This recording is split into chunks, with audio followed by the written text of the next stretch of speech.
it comes out, I see it in the news like everyone else. But I did feel uncomfortable with the way he would present the idea of going to these projects. I blame everybody that's in his circle. They're all means and they want to be like him. But the Fresh Prince sets the record straight on where he really stands with Combs, formerly known as Puff Daddy or Puffy early in his career, saying he's not jiggy with the freak-offs or baby oil, in fact. I don't have to do with Puffy, so y'all can stop it. Fresh off his explosive global rise, Justin Bieber now finds himself surrounded by swirling rumors involving some of the music industry's most powerful names: Will Smith, Diddy, Clive Davis, and 50 Cent. With 50 hinting that he may have video evidence of what allegedly happened behind closed doors, speculation is intensifying about what could really be going on. Why is he choosing this moment to speak out? Stories of missing late-night messages, quiet conversations at exclusive Hollywood gatherings, and whispers about a single clip that insiders claim could shake the industry have only deepened the mystery. Did someone witness something they can't forget? Were unseen forces influencing events behind the scenes? And if any footage were ever to surface, what would it mean for everyone involved? The questions are mounting, and the deeper this story goes, the more complicated it appears. You pressing Bieber? Yeah. Yo, what's up? Like, I'm calling you and answering. Yeah, that was a little. That was weird. That was crazy. That was weird. They did not run through Bieber at that point. Still was pressing him like, why you not answering your phone? Like, yo. Yeah. Like, I don't got a video of me fingering you. He wasn't answering for a reason. He was like, I don't ever want last time because you did things to me. They want to mean something, and what will make them mean something in the environment is if they can connect to the violence. They all want it to make it, so they're going to make their value in that. And even when the artist becomes successful coming out of that environment, he's going to have people around him that he feels secure about being around, because he know that when they're traveling to these different neighborhoods that it may be something there, but he knows that this person right here will do it regardless of what. So they bring that person. And without acknowledging it, that person needs them to have altercations for them to need them to be around. That is what is going to potentially bring you down. So when I say that to him, they go, so he's saying it's going to be me that brings me that. Yeah, if you don't adjust and really make the right decisions as you move forward, you are. Justin might have not been some rebellious pop star going through a, so-called bad boy phase. He was a kid who had been surrounded by powerful figures in the industry, some of whom clearly didn't have his best interests at heart. And that, of course, brings us to Diddy. From the very beginning, Diddy took a special interest in Justin. The extravagant gifts, the 48-hour mentorship, it all seemed like an industry cosign at the time. But looking back, was it really just that, or was there something deeper going on behind the scenes? Then years later, we see Bieber break down in an interview, talking about wanting to protect another young artist, Billie Eilish, from the same things he went through. And now, in the wake of Diddy's arrest, he's reportedly distancing himself completely, staying silent, and doing everything he can to separate himself from that past. You see Bieber struggling with that. You see some of these guys struggling with that. They can't get it out of their head. The things that they did, no matter how they did it, whether they were drunk or high or whatever, you gave up your man card. You need therapy. And that's the thing that hurts them the most. And so they end up every way to try and get rid of any principles there are, and that's what the business does. While Bieber is reportedly having a hard time processing his history with the fallen music mogul, quote, his happiness being a dad has outweighed his anxiety about Diddy. Much remains unclear about Bieber's time with Diddy, and many of these questions may ultimately go unanswered. Online sleuths will surely continue to read between the lines, but for now, speculation is all we have to go on. To a lot of us, he's like a little brother. It seems two things are for certain, however. Diddy was once somebody that Bieber looked up to. Now, not so much. What once seemed like a 15-year-old's dream has become a nightmare for everyone involved. Right from the start, 50 Cent has been relentless with the trolling. And things seem to hit a new level after Will Smith's San Diego concert on December 13th. During the performance, Smith suddenly paused and almost urgently made it clear he had nothing to do with Diddy, distancing himself from the controversy that followed Diddy's September arrest. He even cracked a joke about not liking baby oil, a remark many saw as a not-so-subtle reference to the stash reportedly uncovered during the March raids on Diddy's properties. Smith claps back at memes of him and Sean Diddy Combs and speaks out for the first time about his history with the music mogul. The Oscar winner took the stage at the Observatory North Park in San Diego December 12th And during a break in the show, the rapper called out memes he'd seen online trolling his past association with Combs, who is currently in jail awaiting trial on sex trafficking, racketeering, and transportation to engage in prostitution charges. Videos of the moment have been posted online showing Will telling the sold-out crowd, "The world we're in right now, it's really hard for y'all to discern what's real and what's true. I've been seeing y'all memes and stuff. Some of it's funny." But the Fresh Prince sets the record straight on where he really stands with Combs, formerly known as Puff Daddy or Puffy early in his career, saying he's not jiggy with the freak-offs or baby oil, in fact. Raided his house, found all manner of stuff. They found 1,000 bottles of baby oil.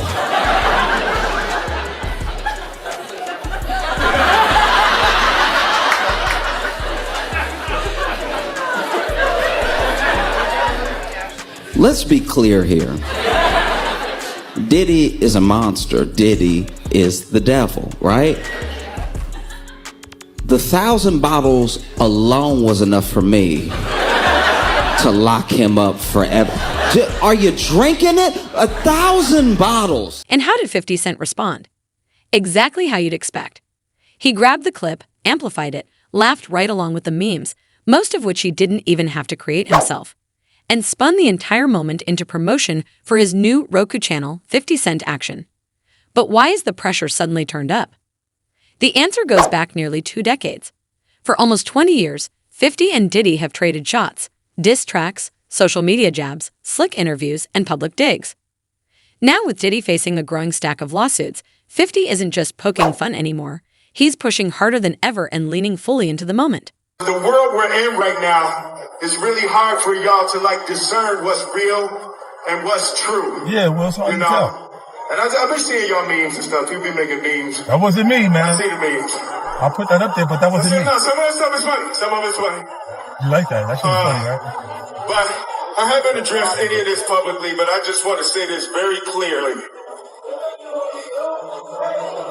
I don't have to do with Puffy, so y'all can stop. Shit to do with Puffy. #1 channel on Roku right now. We out there. No, I was trying to get ready so I don't have to answer to nobody. The new lawsuit coming with Jay, the part with Jay. I go, oh shoot, That's right. To us, black excellence. That had to be there. We getting tighter. You know what I'm saying? And united we stand. And ain't nothing else. Black excellence, they're sitting there like, yeah. It's the billionaire brunch. I hate you, man. Unaware of anything going on here. This is the one time I'm going to be with you this year. Yeah. Come on, bro. Hey, this is the funniest thing online right now. 50 Cent every day wake up and take shots at Diddy on Instagram. We all see that, right? Everybody know that 50 Cent loved to poke fun at Diddy being, who Diddy is, allegedly. But this is funny. 50 reposted this on his Instagram. I guess nowadays, instead of kids saying no HOMO, how we used to say when we was kids and now it's pause. I think the new thing that kids are saying, that's what the internet is saying. The new thing kids are saying is no Diddy instead of all that stuff. And 50 posted this. Check this out. This is what people saying on Twitter. It says, I put all my guys in positions. No Diddy. So apparently, instead of saying no HOMO, kids are now saying no Diddy. So 50 reposted this on his Instagram and he captioned it this. This is what he said. He said, oh, I F with son. That's my man. No Diddy. The one with Diddy and Jay-Z walking around with the... Oh, that I think that's an apps. That's like a little app. That was AI? That was AI. Yeah, I look at it, it comes across my feed and I'm laughing at it. And then I go, oh no. People will fall out if I post that. I'm going to post that. But let's rewind for a second. Justin Bieber's rise felt like a modern-day legend. Discovered on YouTube, mentored by Usher and Scooter Braun, and launched at lightning speed into global superstardom. Along that fast-moving journey, he crossed paths with C and Diddy Combs, who publicly praised him and welcomed him into elite industry circles. Now, according to 50 Cent, there may have been more happening behind the scenes. He claims Diddy leveraged his influence by introducing Bieber to powerful insiders who could make, or break, a career. And 50 isn't just making noise. He's strongly suggesting he has video evidence to back up what he's implying. We finally got in contact. This guy contacted us named Scooter, who's my manager now, and basically stalked us a little bit, kind of got in contact with us, and finally my mom was calling him back to, say, listen, stop calling me.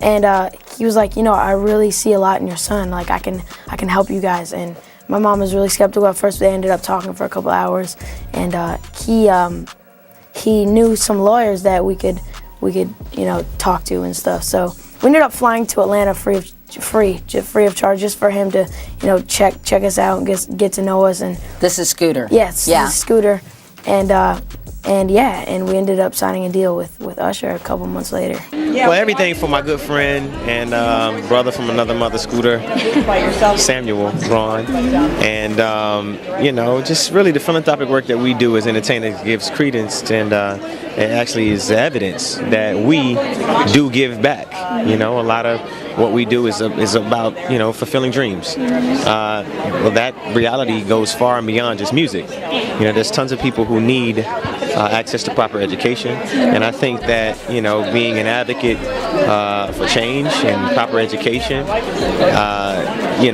Scooter has definitely done it.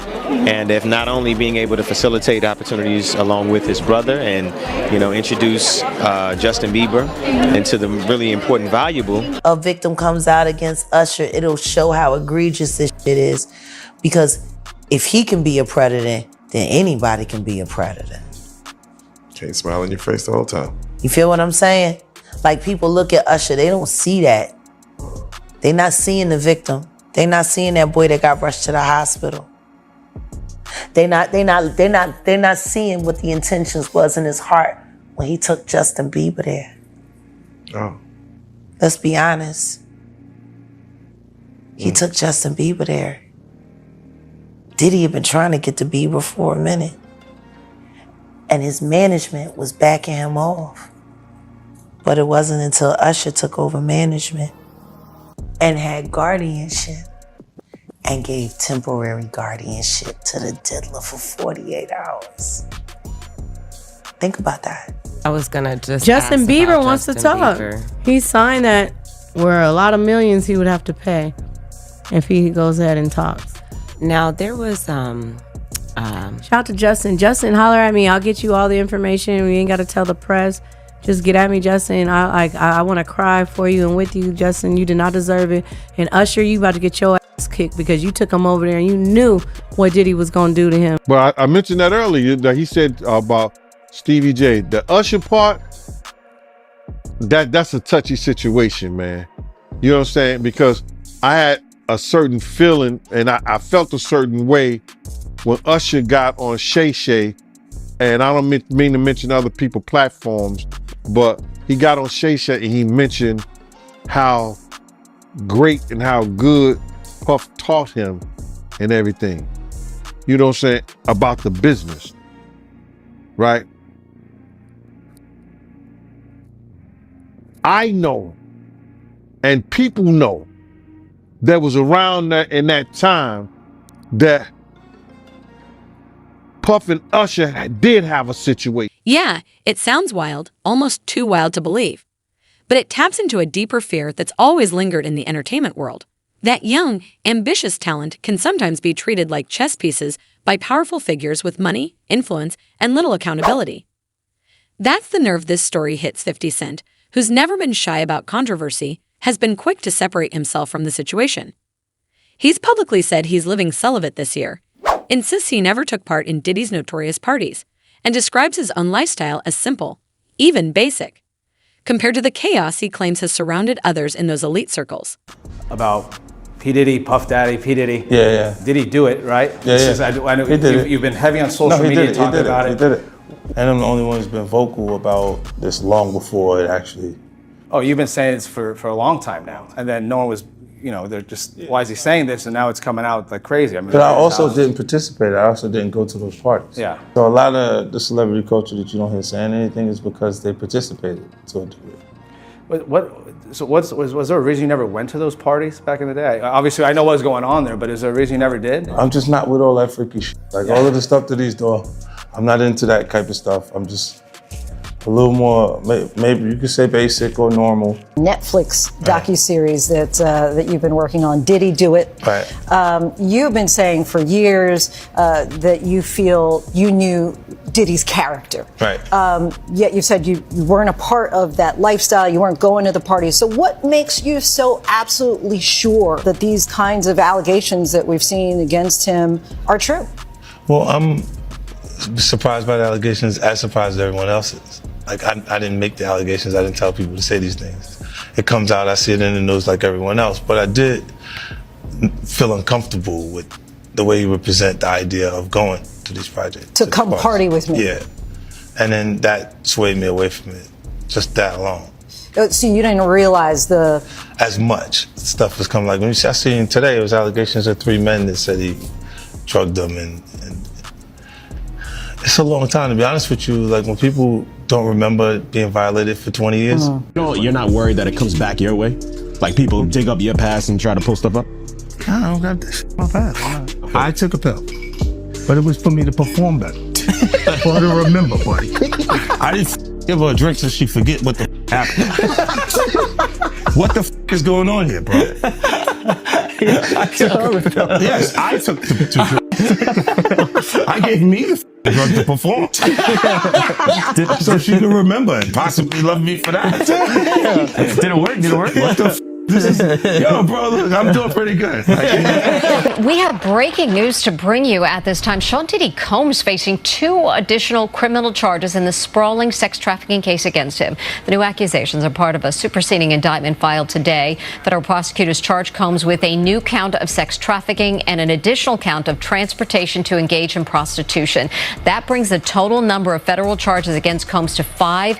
He has pleaded not guilty. His trial in Manhattan federal court is set to start on May 5th. As Sean Diddy Combs awaits his racketeering and sex trafficking trial in a Brooklyn jail, federal prosecutors now adding 2 more charges to his indictment on Friday. The charges allege the hip-hop mogul forced a woman to engage in sex acts for money as recently as last year, and that Combs helped transport her and others to engage in prostitution. Now, prosecutors say they expect 4 accusers to testify against him at the trial, now set for May.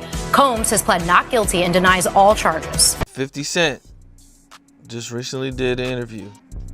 And during this interview, he says that the reason why people are quiet about Diddy is because they've been to his parties and they don't know what's on tape. Facts.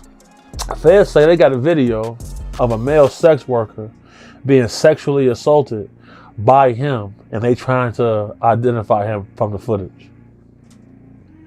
Think about that. Are you saying of Diddy? Yeah. Y'all want to talk about the parties? Because I know people want to bring up the parties all the time. I'm the one that told you I was there. You didn't find out from any other source. I ain't never been to a freak off. I've never been to any party in Hollywood ever where there was something sexual happening. Ever. So you got to understand what you won't understand, because you're a Christian. Why would you even go to that function? What you don't understand is that it's similar to being invited to a barbecue. A bunch of people going out there in the backyard, having some drinks, talking, engaging, politicking, networking. That's all it was. That's literally what it was. It was nothing chaotic and crazy. I mean, there were so many people there. It's like if I said, hey, man, I'm having a little kickback at my house. Everybody in Atlanta's invited, and you walk into my house and you see Philip Anthony Mitchell over there and you see T.I. That could be a realistic situation. Would you then condemn Philip Anthony Mitchell for being in the same party with T.I.? Can you believe we're just weeks away from Diddy going on trial? And the stakes are high. Not only has Diddy been in jail since his September arrest, but it's officially confirmed his ex-girlfriend Cassie is expected to take the stand to testify against him. She won't be testifying under the moniker Jane Doe. Instead, she's planning on using her own name. However, federal prosecutors say Diddy's other alleged victims won't be doing the same. I'm Elizabeth Milner with Law and Crime. Our analysts have suspected for a while that Cassie Ventura is indeed victim number 1. Now, the allegations laid out in Diddy's federal indictment match almost to a T her federal lawsuit against her ex, which was settled a day after filing. But since then, Diddy has faced 2 more superseding indictments, and now more victims have been added. But federal prosecutors say testifying under their real names would cause them significant embarrassment, anxiety, and social stigma. Out of line where you said, I think this guy likes men, or I think he likes certain things that's a little weird? Well, he didn't start off like that. I'm quite sure somebody taught him that, and that's more deep in the industry. You guys who got involved with a lot of people who was their mentors, it was done to them, they do to the next person. So I felt that Puffy was a regular, normal guy. It goes on and on. Where did it start from? Major executives who run these labels. That's actually very insightful for you to give that perspective. So if you're saying what Diddy did to Usher or what Diddy did to Bieber, that we've seen these videos, not necessarily what he did, but the stories where he's living with them at 13. If he was their mentor, who was Diddy's mentor? We know some of the big names. I'm just curious if you have any names. Well, for number one was Clyde Davis. I walked in Jimmy's office. I didn't have to knock on the door or get somebody let Jimmy know Mr. Night Dad. Walk right in. He do the same. Anyway, when he walked in my office, we was having a conversation. He overheard somebody say something he probably shouldn't have heard. He wanted to holler at me. So I tell the homies, give me a minute. Jimmy said, man, I'm here because Clyde Davis called me, and him and Puffy is real tight, and, lovers. So I thought he was talking about like they got love for each other. So, all right. He said, yeah, they are lovers. I said, well, why you keep saying that? I said, look, you saying they lovers like they're sucking? He said, I don't want to say that, but that's what it means, right? I said, okay. He said, Clyde don't want nothing to happen to Puffy. He said, but this guy ain't going to be able to do his business because we know what he did. What they did. I opened up myself to the possibility of a person rather than a gender. I have never stopped being attracted to women. So we're now dealing with the subject of bisexuality. This subject is very misunderstood because the old adage is you're either gay, you're straight, or you're lying. He is now back in the headlines after appearing in TMZ's latest documentary, The Downfall of Diddy, Inside the Freak-Offs. During an interview for the doc, he said, quote, I'm hearing about artists paying victims to keep their names out of it. He's basically saying some celebrities out there were involved in Diddy's freak-offs and they're trying to pay off survivors. This part isn't entirely new information. We always knew Diddy had a lot of celebrities in his sphere, from the white parties with Leo DiCaprio and Ashton Kutcher to his past relationships with singers Jennifer Lopez or Cassie. But in more recent weeks, we've learned that some celebrities were also involved in these illegal freak-offs, and in at least one case with an underage victim. I believe it's a lot of rappers, a lot of music people, a lot of executives that could not say no. Cat Williams say, you just gotta say no to Diddy. And there's a lot of people that couldn't say no. And they probably on tape because they couldn't say no. So you think it's possible that Diddy, he got footage of rappers in the stash, just in case he got to use it for blackmail? It's a possibility. It's not far-fetched. If he was taping Cassie and he was having Cassie taped and everything like that, why wouldn't he do nobody else? She's the only one? I doubt it. So you know what I mean? Like, but I saw some shit about Bieber, like that Diddy groomed him. I saw it on YouTube recently. Is that shit real? I don't know, bro. Like Diddy in and of himself is an interesting character. Yeah. My barber, rest in peace, Caesar, was actually his barber. The parties in South Beach and fucking Star Island like that. If you speak to anybody in Miami or any of the industry that's been in this, it's no secret the amount of like weird sexual shit going on there, the amount of extreme abuse going on yards. It's no secret. Yeah. Like there is no secret there. It's out in the open. It's just no one kind of speaks on it because of the nervous around them, because I was in the email and I saw some things in a personal email that threw me off guard. Like what? I don't want to go into details right now, but it just threw me off guard. You know what I mean? To make me be like, you know what I mean? Like I understand you crying now and of the trauma that you've seen, but what about me, bro? Like, what about the trauma you put me through when I read that email? Yeah. You know what I'm saying? Like, that's why it's just not like Sean that's guilty. They're all fucking guilty, man. Like, and I don't just put the blame on Sean. I blame everybody that's in his circle. They're all millions and they want to be like him. So I'd like to know why, and if it has something to do with Diddy, then again, what I'm wondering is when this benevolent man who's just now had a change of heart and has decided to pay us as talent and also as writers, we're credited with publishing. So basically, we only get the amounts due since Sony bought our catalog. Okay. So streaming for the past couple years, it's about $800, $900, some in the hundreds, okay? And in order to get that, I have to release him for any claims or wrongdoings or actions prior to the date of the release.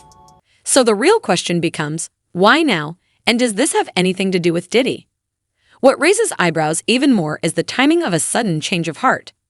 A powerful industry figure now claims he wants to properly compensate talent and writers, offering back-end payments and publishing credits that allegedly should have been there all along. But here's the catch. The money being offered only covers streaming revenue from the period after Sony acquired the catalog, reportedly amounts in the range of $800 to $900, sometimes just a few $100s. And in order to receive even that, the condition is signing a release waiving any past claims, disputes, or alleged wrongdoing prior to the agreement date. For some, that feels less like generosity and more like quiet damage control. And with Diddy already facing mounting scrutiny, critics are asking whether these sudden settlements are connected to the larger storm surrounding him.